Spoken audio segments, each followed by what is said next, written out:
Bonjour, je suis très heureuse de vous retrouver sur ce nouveau podcast. C'est Tendresse de ma vie d'entrepreneur. Je suis entrepreneur depuis de nombreuses années, mais en tout cas j'ai créé ma vie d'entrepreneur et My Partners en 2018. Et donc depuis 2018, j'accompagne les entrepreneurs et les porteurs de projets dans le lancement et développement de leur activité. Initialement, j'étais entrepreneur dans le e-commerce et puis j'ai revendu mon activité.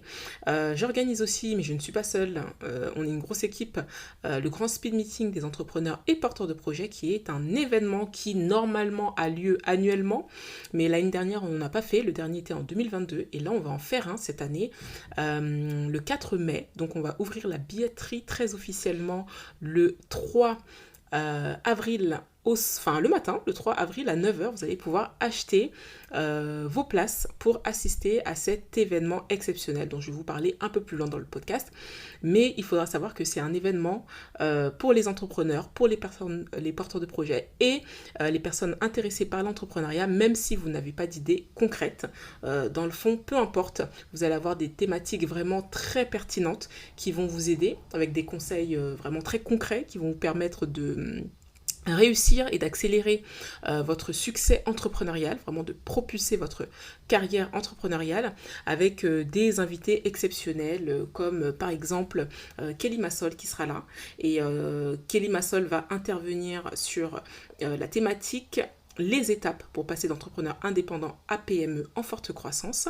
Il y aura Caroline Mignot de Marketing Square qui va parler de développer son entreprise grâce au lancement de son podcast. On aura aussi Adjinaya de la marque de maquillage et du centre de formation du même nom qui interviendra sur la thématique réussir dans le domaine des cosmétiques et de la formation. Nous aurons aussi Judith du média Goldie qui donnera des conseils sur la thématique les erreurs financières à éviter quand on lance son entreprise. On aura aussi Lénaïque Landry alias Balou du métier French Plug sur la thématique de créer une communauté forte et engagée sur Instagram, TikTok et YouTube. Et enfin, on aura Guy Incho, fondateur de l'école de commerce Code Business School qui interviendra sur la thématique construire un écosystème fort autour de son entreprise pour maximiser sa réussite. L'événement sera de 10h à 18h, c'est un samedi.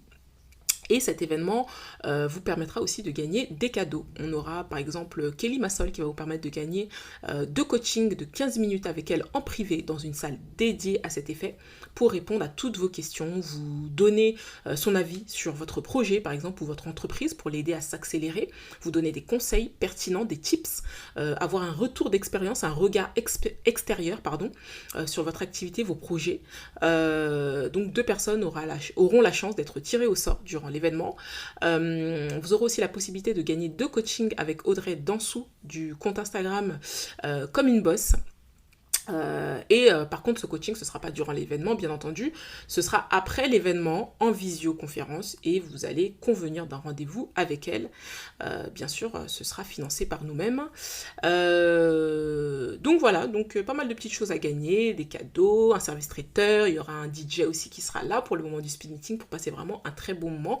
Bref, on vous réserve une journée exceptionnelle et inoubliable, aussi bien humainement qu'au niveau de la formation, parce que vous allez beaucoup apprendre. Ça va être une journée très riche en informations, en conseils, en tips, en méthodes. Je vais vous parler un peu plus tard aussi, un peu plus en détail de l'organisation, de comment ça va se passer, etc. Dans ce podcast. Alors, mais c'est pas le sujet, donc je reviendrai à la fin du podcast. Mais la billetterie, voilà, comme je l'ai dit, ouvre le 3 avril à 9h et il y aura un tarif Early Bird durant 6 ou 7 jours, en tout cas jusqu'au 11 avril si je dis pas n'importe quoi. Vous aurez la possibilité d'acheter vos places à tarif préférentiel. Ensuite les tarifs normaux reprendront à partir du 12 avril. Alors, pourquoi j'ai décidé d'aborder ce sujet? Entreprendre c'est nul, je ne suis pas fait pour ça. Pourquoi?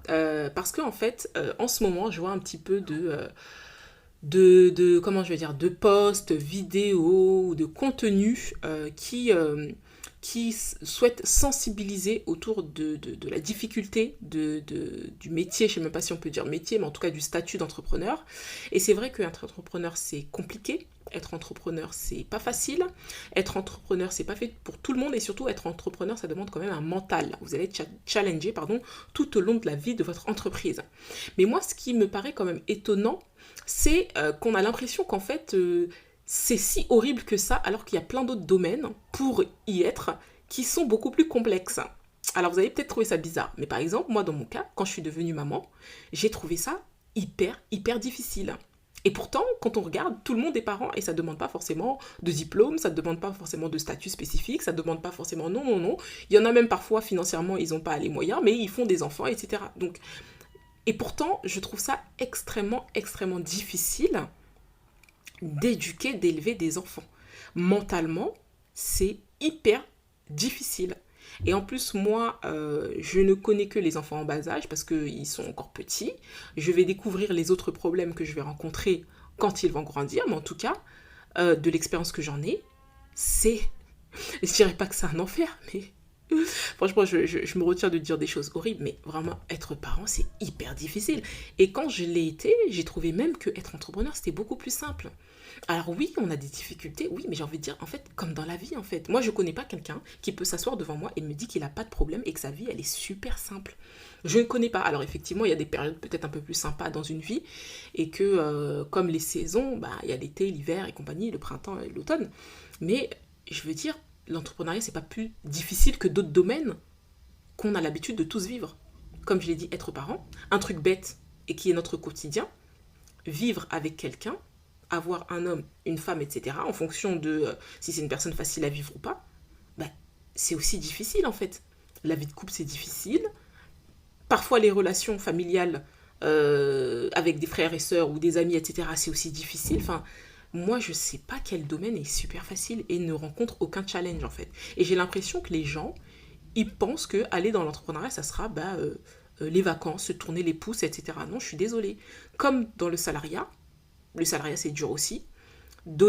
Avoir des directives d'un boss, de ne pas décider de son destin, etc., avoir des réunions, devoir rendre des comptes, etc., c'est difficile aussi. Il y a des challenges dans sa vie salariale. J'avais des challenges aussi, je rencontrais des challenges aussi, que ce soit avec de la direction, que ce soit avec tel collègue, que ce soit dans mon travail au quotidien, je rencontrais aussi des challenges.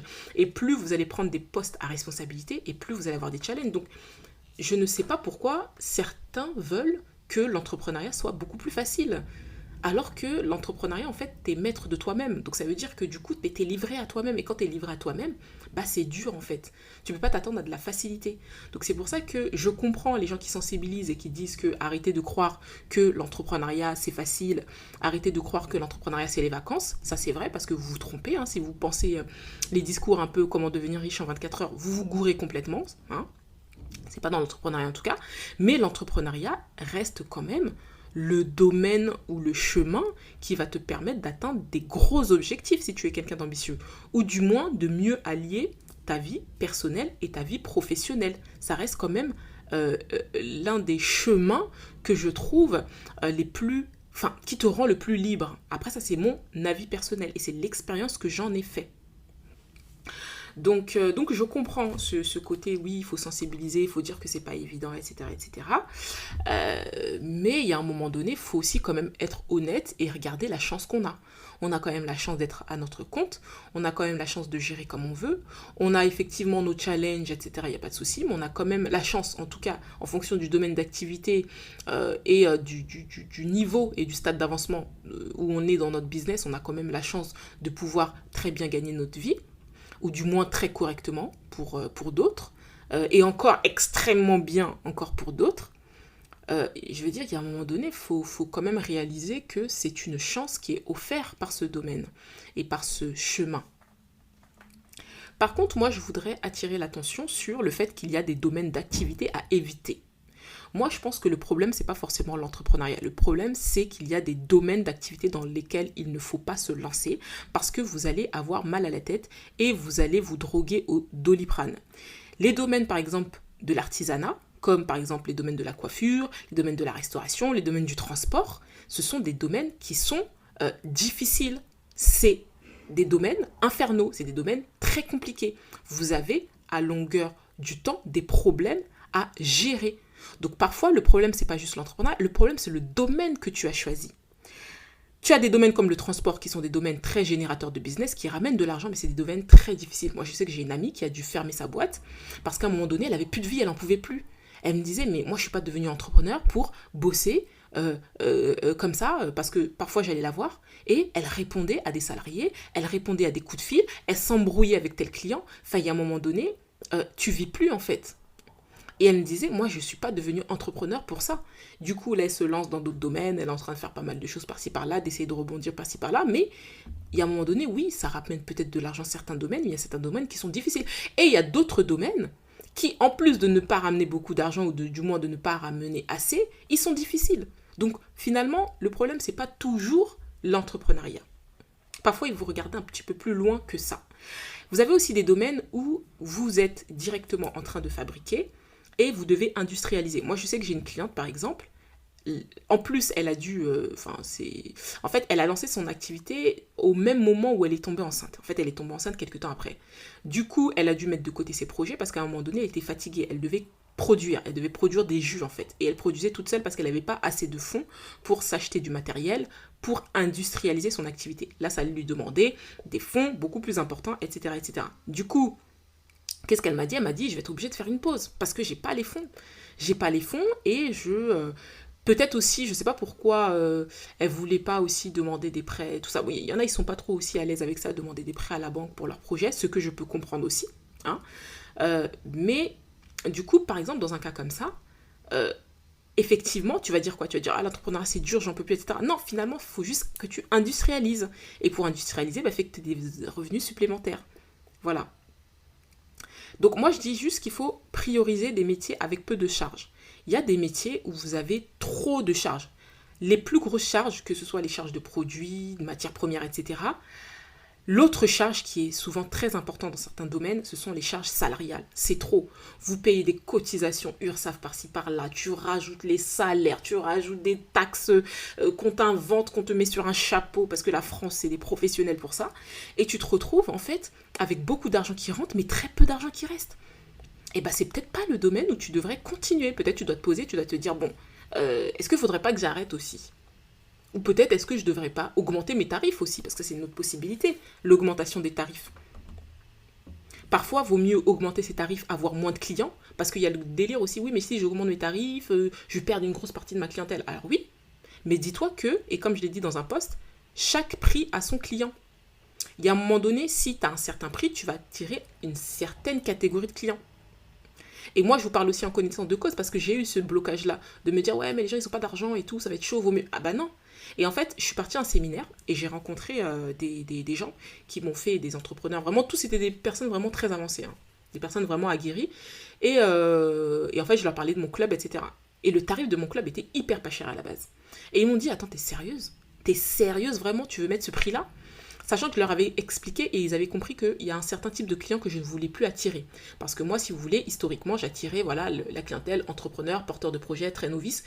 Et souvent, beaucoup de personnes qui sont pas prêts à mettre les moyens. Donc, ils étaient là, ils cherchaient du pas cher, financement CPF, ils veulent jamais payer de leur poche. Parfois, l'investissement dans la formation est très faible. Voilà, ils cherchent à gratter par-ci par-là. C'est une clientèle qui, franchement, elle est hyper énergivore parce qu'elle attend que tu fasses tout pour elle. Elle veut pas travailler, elle veut vraiment venir, elle croise les bras et puis tu fais tout, alors qu'en fait c'est pas ça. Une formation, c'est qu'on t'accompagne. Une formation, c'est pas faire pour toi, c'est t'accompagner, c'est mettre mon cerveau à ton, comment je veux dire ça, à ta merci entre guillemets, mais derrière tu as quand même du travail personnel. Et du coup, voilà, ça devenait énergivore pour moi, c'était fatigant. Et c'est pour ça que je vous disais dans mes précédents podcasts que moi là j'ai envie de changer de clientèle, de toucher une nouvelle cible, du coup d'augmenter mes tarifs, d'avoir d'autres tarifs, moins de clients, mais d'avoir de la qualité. Parce que derrière, dans mon club, le but, c'est pas qu'on soit 1000 dans le club. Le but, que ce soit qu'on soit une petite quantité de personnes pour que je puisse vous offrir de la qualité. Vous permettre d'avoir accès facilement à des mentors à succès, des personnes hyper connues dans la francophonie, pour qu'elles puissent vous coacher, vous mentorer, vous accompagner, vous aider, pour que je puisse aussi vous offrir des services de qualité, d'autres experts qui vont être là, etc. Vraiment, l'objectif, c'est de propulser votre entreprise. Mon objectif, c'est pas je suis là, je fais de l'argent, et puis j'attends que ça se passe. C'est pas le but. Donc je préfère réduire ma quantité de clients, mais avoir une meilleure qualité de clients, donc vraiment une clientèle qui est prête à investir, et moi, je vais être derrière prête à y mettre tous les moyens nécessaires, vraiment, je vais tout faire pour, et je vais aussi kiffer, parce qu'il y a de ça aussi, quand tu deviens entrepreneur, c'est la passion, c'est kiffer ce que tu fais, c'est les challenges, c'est créer de nouvelles choses, etc. Enfin, tout ça, ça reste quand même quelque chose de très kiffant. Donc, parfois, est-ce que c'est pas ça? Est-ce que c'est pas une question juste d'augmenter tes prix si tu as envie de t'en sortir un peu plus et d'avoir moins de clients? C'est ça aussi. Parfois, les réflexions doivent être plus poussées que juste oh, entreprendre c'est dur, c'est pas fait pour moi. Parce que dans ce cas-là, on arrête tout, on se met plus en couple, on fait plus d'enfants, on fait plus rien. Parce qu'en fait, tout est dur. Pour être passé par là, je suis désolée, tout est dur. En fait, moi, désolée, à un moment donné, je suis devenue adulte et je me suis dit, ah, mais putain, mais en fait, c'est la vie qui est dure. En fait. Et j'ai réalisé, je suis sortie de mon monde. Et l'entrepreneuriat, c'est pareil, en fait. C'est juste qu'est-ce que tu veux pour ta vie? Qu'est-ce qui est important pour toi? Quelles sont tes valeurs? Et qu'est-ce que tu veux faire de ta vie en fait? Est-ce que tu as envie de poursuivre tes rêves ou est-ce que tu as envie de juste d'être là et puis d'attendre que ça se passe et puis d'attendre que la fin de ta vie soit sonnée? Et puis voilà. Et à un moment donné, tout est une question de priorité, de valeur, de rêve, d'ambition. Et de savoir aussi surtout ce qu'on veut soi et pas ce que les autres attendent de nous, ou pas ce que la société attend de nous, ou pas ce qui fait bien sur les papiers.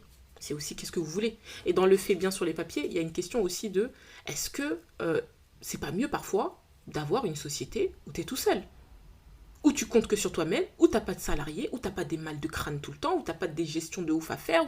Est-ce que finalement la simplicité c'est pas la clé?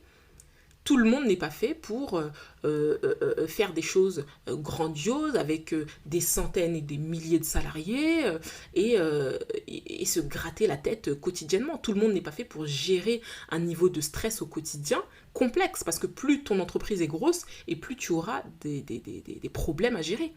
Donc est-ce que c'est pas mieux d'avoir un petit truc sympa où tu gagnes ton argent, où tu es bien et tu vis ta petite life tranquille? Est-ce que c'est pas ça qu'il te faut? C'est ça aussi la question à se poser. Et dans ce cas-là, si tu veux atteindre cet objectif-là, bah finalement, peut-être que tu devrais licencier certaines personnes, peut-être que tu devrais prendre un local plus petit, peut-être que... Voilà. Et puis, c'est pas grave, en fait. Ça fait pas de toi un sous-entrepreneur. Ça fait juste de toi quelqu'un qui sait ce qu'elle ne veut plus. Et ce qui est bon pour elle, ou ce qui est bon pour lui, ou ce qu'il ne veut plus. Aussi, je parlais de prioriser des métiers avec peu de charges. Donc, dans prioriser des métiers avec peu de charges, il y a la formation. Je suis désolée, la formation, en plus, tu peux faire une demande pour être exonéré de TVA. Donc, tu ne payes pas de TVA dans la formation. Donc, tout ce qui rentre, c'est du net. Après, bien entendu, tu payes toujours les taxes. Faut pas croire, on est en France. Mais je veux dire, t'as pas de charges. Dans la formation, c'est quoi tes charges? Au pire, tu as des locaux, à part si tu fais tout sur Zoom, comme moi. J'avais des locaux avant, mais je les ai rendus parce que je faisais tout sur Zoom, justement. Donc, je voyais plus l'intérêt de recevoir les gens. Donc du coup j'ai plus ces charges-là. T'as quoi comme charge? C'est quoi? Tu fais pas de déplacement, tu as un ordinateur, t'as quelques abonnements par-ci par-là, mais c'est pas des domaines d'activité où il y a beaucoup de charges. Est-ce que c'est pas mieux ça pour toi? Est-ce que ce modèle-là ne te conviendrait pas plus? Il y a aussi tout ce qui est vente de produits digitaux ou du e-commerce. Voilà, parce que le e-commerce, peut-être que toi, tu n'as pas envie de rencontrer des gens toute la journée, peut-être que tu n'as pas envie d'avoir mal à la tête, et peut-être tu as aussi envie d'avoir un petit e-commerce où tu as tant de commandes par mois, il y a une personne qui gère ces commandes-là, toi tu gères le reste, l'administratif, patati patata, et peut-être que ça te suffit, peut-être que tu n'as pas envie d'avoir un gros site avec 1 million de visites par mois. En fait, c'est parce que plus vous allez en vouloir et plus vous allez avoir des problématiques à gérer, et ça, faut être d'accord avec ça en fait. Et en plus, il y a des métiers sous tension, notamment la restauration, la coiffure et tout, où c'est hyper difficile de trouver des gens qui vont être fidèles, qui vont être honnêtes et qui vont s'impliquer comme vous vous impliquez. C'est des métiers hyper complexes. Souvent, les gens ne veulent pas y aller parce qu'ils sont mal payés, parce que c'est très contraignant, patati patata. C'est des métiers sous tension. Donc, à vous aussi d'aller dans des domaines d'activité où vous allez vous dire, est-ce que je suis prête à relever ce challenge-là? Est-ce qu'au quotidien, ça ne va pas me faire chier? C'est ça aussi les questions à se poser. Après, il y a la question aussi du fait que oui, entrepreneur, t'as pas de chômage et tout, t'es livré à toi-même, si t'arrives à un truc, c'est la fin du monde. Alors, bon, moi, ayant vu des gens dans des sociétés faire des burn-out et être licenciés comme du n'importe quoi, et se retrouver avec plus de revenus, parce que oui, t'as le chômage, mais le chômage, ça va pas durer toute ta vie. Et si c'est un handicap reconnu, au pire, il y a la MDPH, mais si c'est un handicap reconnu, enfin voilà, je veux dire, il y a un moment donné, si tu as un souci de santé dans la vie, que tu sois entrepreneur ou salarié, c'est très chaud. Après, il faut savoir qu'effectivement, entrepreneur, tu es quand même livré à toi-même. On va pas se mentir. Donc, c'est pour ça que quand tu es entrepreneur, normalement, ta stratégie, c'est de ce que je disais dans des précédents podcasts, c'est te sécuriser. Tu mets assez d'argent sur la table pour pouvoir te sécuriser, acheter ton bien, acheter ta voiture, acheter 2-3 petits trucs par-ci par-là pour te sécuriser au cas où il t'arrive un pépin. Normalement, c'est ça ta priorité, te sécuriser. Après, il y a des assurances, des sociétés qui sont là dans le cas où vous avez une perte d'activité, une perte de revenus, etc. Ils sont là pour vous indemniser. Après, il faut être prêt à payer. Maintenant aussi, il y a la question à se poser de qu'est-ce que je veux. Est-ce que je veux un bon équilibre vie pro, vie perso, c'est-à-dire avoir une petite vie tranquille, travailler le matin, l'après-midi m'occuper de mes enfants, ou peut-être, voilà, comment vous voulez gérer votre vie, parce qu'il y a des domaines d'activité qui ne sont pas compatibles aussi avec ça aussi. C'est toutes ces questions-là qui sont à se poser. Il y a aussi autre chose qui est important, je pense aussi, quand on est entrepreneur, pour résoudre cette problématique de solitude, de oui, entrepreneur c'est dur et tout, c'est aussi d'aller à la rencontre d'autres entrepreneurs et de personnes qui sont comme vous. C'est important de rencontrer, c'est important d'échanger, c'est important effectivement que les gens aussi parlent de leurs problématiques parce que le but c'est pas de se cacher, de dire que tout est magnifique, de garder cette image-là parce qu'on a un petit peu honte et qu'on se dit oh là là... voilà quoi, j'ai pas envie de me livrer comme ça, les gens vont voir que je galère, que c'est dur, etc. Mais parfois c'est important aussi de dire les choses, de dire la vérité. Parce qu'il y a d'autres personnes qui n'ont pas envie de dire, et puis le fait que vous libériez la parole, tout le monde va libérer la parole, donc c'est important aussi. C'est pour ça que moi je suis pas contre les gens qui disent c'est dur. Mais moi je suis plus dans trouver la solution. C'est dur certes, mais du coup c'est quoi la solution dans ton cas? Est-ce que c'est pas mieux fermer? Est-ce que c'est pas mieux réduire l'activité? Est-ce que c'est pas mieux prendre un local plus petit? Est-ce que c'est pas mieux si ça?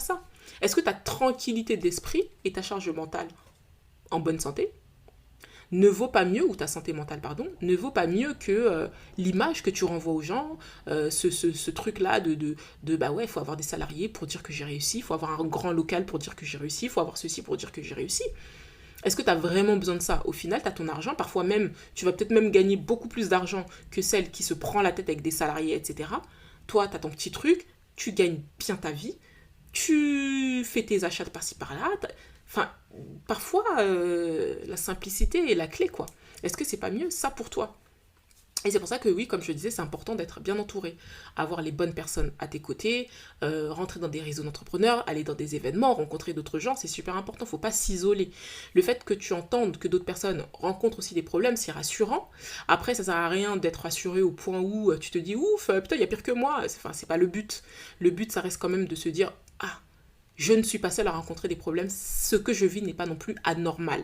Parce que le fait d'être seule et de se dire, bon, bah voilà, j'ai l'impression que je suis un peu seule à galérer, c'est peut-être pas fait pour moi et tout, mais du coup, tu vas te poser des questions toxiques. Alors qu'en fait, quand tu rencontres d'autres personnes, je te dis, bon, voilà, c'est normal. Et puis, c'est aussi bien de rencontrer, enfin, d'écouter des parcours aussi inspirants d'autres entrepreneurs, parce que quand tu regardes, t'en as beaucoup où tu te dis, ah ouais, ils viennent quand même d'un milieu, c'était pas facile, quoi. Et ça les a pas empêchés d'être là. Donc on ne grandit jamais dans la facilité. J'avais vu une vidéo en plus comme ça de Anthony Bourbon qui disait que souvent en fait on sort le meilleur de nous-mêmes quand on rencontre des difficultés dans la vie. Par exemple, tu vas rencontrer un divorce, tu vas rencontrer un truc hyper traumatisant, tu vas vivre par exemple la perte, je sais pas moi, de ta maison, un accident super grave, etc. Et bien c'est là que ça va te révéler et parfois c'est là où tu vas chercher en toi une force extraordinaire pour rebondir. Parfois c'est pas dans la zone de confort qu'on s'épanouit. Donc voilà, aussi trouver les solutions, trouver tout ça. Et moi, je voudrais aussi conclure en disant que l'entrepreneuriat, même si tout le monde n'est pas fait pour être entrepreneur, ça reste quand même une voie qui doit être montrée aux gens. Parce que c'est une voie qui convient à beaucoup, beaucoup de gens. Il y a beaucoup de gens qui vont travailler, qui ne savent pas pourquoi ils font ça. Et ils savent très bien qu'ils n'ont rien à foutre là. Donc, la voie de l'entrepreneuriat est très souvent la solution pour ces gens-là. Et parfois, ce sont des gens qui se disent oh, je suis bizarre, je comprends pas, pourquoi j'ai plus d'ambition, pourquoi je veux pas de ça, pourquoi... Eh ben non, c'est juste que peut-être que le salariat, c'est pas fait pour toi et que tu t'épanouirais plus à vivre en fonction de tes volontés, en fonction de tes projets, en fonction de tes objectifs. Et après, la dernière chose, quand même, aimer ce qu'on fait. Donc ça, c'est important. Parce qu'effectivement, si t'es pas passionné, il y a des domaines, tu vas jamais tenir. Tu vas jamais tenir. Donc voilà, du coup, au niveau du programme du speed meeting, alors je vais vous le donner tout de suite. on aura le plaisir... Pour rappel, d'abord, je vais vous présenter un petit peu dans le détail. Alors déjà, Kelly Massol, pour rappel, hein, elle a lancé une marque de cosmétiques dans sa cuisine avec seulement 1500 € de capital. Aujourd'hui, elle est à la tête d'une entreprise avec 42 salariés de plus de 16 millions d'euros de chiffre d'affaires. Elle est présente dans 7300 points de vente dans 15 pays. Et elle est investisseuse dans des startups. Elle a investi dernièrement plus de 2 millions d'euros. Elle animera donc un atelier et vous donnera de précieux conseils sur la thématique les étapes pour passer d'entrepreneur indépendant à PME en forte croissance. Donc son intervention va être capitale dans votre parcours pour vous permettre d'avoir toutes les clés et informations fondamentales pour réussir. Vous allez aussi avoir la possibilité de gagner, donc comme je disais, 2 coachings en privé avec elle. Ensuite, il y a Caroline Mignot de Marketing Square. Elle a lancé un podcast avec plus de 2 millions d'écoutes et elle va vous donner plein de tips et de conseils et de méthodes pour réussir le lancement de votre podcast ou réussir à le développer si vous avez déjà un podcast. Pour rappel, 82% des Français écoutent un contenu audio tous les jours et le podcast natif et le replay radio sont devenus une habitude quotidienne pour un tiers d'entre eux. D'ailleurs, j'en fais partie, j'écoute des podcasts tous les jours. Pendant ce temps, les radios ont perdu 3,1 millions d'auditeurs depuis 2018. C'est énorme, ça illustre clairement la transition du public vers les podcasts. Le développement de ce canal ne fait qu'augmenter chaque année pour atteindre une croissance chaque année de 50%. C'est énorme. En gros, le podcast, c'est vraiment le canal de demain. D'ailleurs, vous l'écoutez, c'est le canal même, je dirais, d'aujourd'hui et de demain, mais ça va être de pire en pire. Donc vraiment, assistez à cette intervention et cet atelier qu'elle animera. Ensuite, on aura Adjinaya qui est à la tête de 2 entreprises, un centre de formation et une marque de cosmétiques du même nom. Avec plus de 300 000 followers sur les réseaux sociaux, elle est devenue en quelques années la référence et la pionnière dans son domaine de prédilection, donc la beauté. Elle a un parcours époustouflant et elle va vous parler de réussir dans le domaine des cosmétiques et de la formation. Elle va vous donner toutes les clés pour atteindre vos objectifs. Lénaïque Landry, alias Balou, vous le connaissez peut-être, du média French Plug, suivi par des millions de followers sur les réseaux sociaux, YouTube, Instagram, TikTok, Facebook. Il est entrepreneur, animateur de télévision, animateur radio, producteur et acteur français. Et pour le parcours, globalement, dans les années 2000, il est danseur de Crump à Los Angeles et se fait repérer parce qu'il était danseur pour T-Pain et Chris Brown. En 2018, il crée son premier site consacré à la culture hip-hop. Il travaille ensuite pour le média Génération en tant qu'animateur radio et interview des grandes célébrités comme Wiz Khalifa, Kendrick Lamar et compagnie. Ensuite, après, il va tenir le Balou Show, un concept d'interview qui consiste à aider à aller à la rencontre des jeunes entrepreneurs qui contribuent à faire avancer le mouvement urbain. Et en 2017, il est animateur radio pour la radio de Booba, OKLM Radio, et fondera ensuite son média French Plug en 2018. Donc lui, c'est un as des réseaux sociaux, un autodidacte, une personne chevronnée, la représentation de la persévérance. Il va vous donner des conseils pour créer une communauté forte et engagée sur Instagram, TikTok et YouTube principalement. Donc ne manquez pas son intervention si vous voulez vraiment propulser votre visibilité en ligne. On aura ensuite Judith du média Goldie, qui est un média qui vous aide à gérer votre argent et à avoir une carrière professionnelle qui est en adéquation avec vos objectifs. Elle va vous donner des outils et des tips pour éviter les erreurs quand on lance son entreprise. Les erreurs financières, bien entendu. Enfin, Guy, qui est à la tête d'une école de commerce, va vous donner des conseils pour vous permettre de tout simplement avoir un écosystème, en fait, business, extrêmement pertinent et activer tous ces leviers-là, justement, pour réussir à accroître votre chiffre d'affaires. Donc la thématique exacte, c'est construire un écosystème fort autour de son entreprise pour maximiser sa réussite. Donc toutes ces personnes seront là, ils ont des parcours extraordinaires. Donc vraiment, ne manquez pas cet événement, c'est du 10h à 18h, venez. Il y aura ensuite plus de 2h30 de speed meeting avec un DJ. Vous allez pouvoir échanger avec d'autres personnes, créer des connexions, vous créer un réseau, etc. Bref, ça sera vraiment un événement hyper riche. Ce sera la dernière édition, donc ne la manquez surtout pas. Pour rappel, c'est la 7e déjà et dernière édition parce que je m'en vais vers de nouvelles aventures entrepreneuriales, comme vous le savez, le club pour entrepreneurs. Un club qui va vous permettre, comme je le disais, d'être entouré de personnes ambitieuses, mais surtout d'être accompagné dans votre succès et votre réussite entrepreneuriale. Donc du coup, pour m'y concentrer pleinement, et réussir ce lancement, il me faut toute mon énergie. Donc c'est pourquoi le speed meeting va s'arrêter là, parce que c'est un événement qui est très énergivore, qui en plus financièrement n'est pas hyper rentable, mais que je fais vraiment dans le but de vous permettre de réussir, de vous développer, et surtout aussi d'asseoir mon expertise, d'asseoir mon image, et de continuer à construire une communauté autour de ma vie d'entrepreneur. Donc venez, c'est le 4 mai. Les tarifs, pour information, seront à 80 € au lieu de 99 € durant quelques jours jusqu'au 11. Ensuite, alors ça c'est pour les places derrière, les places en fond de scène, les places classiques. Ensuite, à 109 € et quelque chose comme ça, vous allez avoir les places au milieu, et à 139 €, vous allez avoir les places tout devant avec plein d'autres cadeaux. Mais tout ça, je vais vous en parler à partir du 3. À partir du 3, vous allez avoir vraiment toutes les informations. Vous allez avoir la billetterie qui vous donnera toutes les informations, les cadeaux et tout ce que vous allez gagner en fonction du prix que vous allez payer, bien entendu. Donc vraiment, venez. C'est un investissement qui est très faible à la hauteur de ce que vous allez gagner et à la hauteur des invités qui prennent la peine de venir et de vous donner vraiment des conseils qui vont vous aider dans votre réussite, peu importe votre stade d'avancement, que vous soyez entrepreneur très avancé ou novice, ou curieux, une personne qui est intéressée par l'entrepreneuriat. Vraiment, cet événement va être hyper riche et enrichissant. Donc en tout cas, je vous dis à très vite. Merci d'avoir écouté ce podcast. On se retrouve le 3, mercredi 3, à 9 h sur le compte Instagram Ma Vie d'Entrepreneur pour acheter vos billets. Je vous dis à très vite. C'était Tendresse Bouinissa. Merci beaucoup. Bye bye.